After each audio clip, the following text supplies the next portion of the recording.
자, 서준민 반장이 준비한 주제는 뭡니까? 네, 제가 준비한 건 부동산의 기억입니다.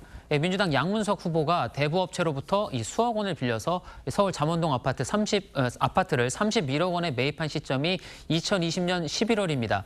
그 즈음에 나왔던 기사 제목을 한번 보실까요? 이 집값 갈등에 부부간 살인까지 부동산 불로 겪는 사람들이란 제목이죠.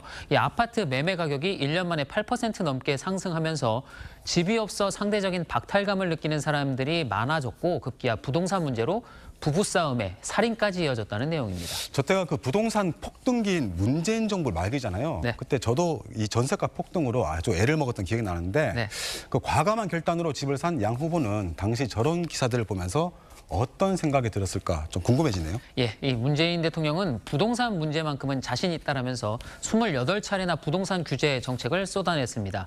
민주당 정책위 부의장이었던 양 후보 스스로도 부동산을 잡기 위해 더 혁신적인 조치들이 나와야 한다라고 강조했지만 자신은 대부업체에 이어 편법 대출까지 받아가며 강남 아파트를 산 겁니다. 이 공영훈 후보 역시 문재인 정부 부동산 규제 정책 중 하나였던 이 토지 거래 허가 구역 지정 하루 전에 군복무 중인 아들에게 수억 원대 부동산을 증여했고요.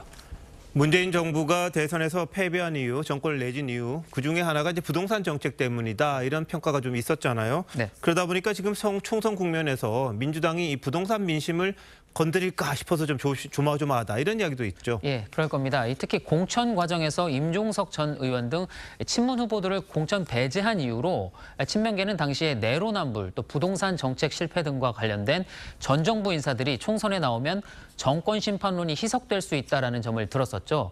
그런 점에서 문재인 전 대통령이 선거 전면에 최근 나서고 있는 걸 마뜩치 않아 하는 친명계 일각의 시각도 있습니다.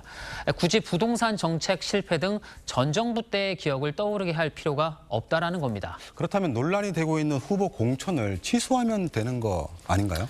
예, 근데 또 그렇게 간단한 문제는 아닌 것 같습니다. 민주당은 일단 후보들의 부동산 의혹이 전체 판세를 흔들 정도는 아니라고 보는 듯합니다.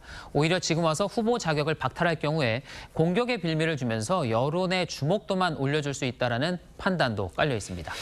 무대응 전략, 그러니까 뭐 좀 버티는 게 낫다, 그런 건가요? 그렇습니다. 다만 작은 바람에도 결과가 바뀔 수 있는 이 박빙지형의 경우에는 악재가 될 수 있다는 우려도 적지가 않습니다. 특히 양 후보가 가족 대출로 사기를 당한 피해자가 있느냐, 또 당선되면 언론에 대한 징벌적 손해배상을 관철하겠다라고 하는 등 적반하장식 대응을 한 건 문제라는 겁니다. 자, 이재명 대표가 경기지사 시절에 아마 부동산 가지고 있는 공직자들에서 상당히 엄격했던 걸로 기억이 나는데 이 전략적 무대응이 어떤 결과를 가져올지 한번 좀 지켜봐야겠습니다. 두 반장 잘 들었습니다.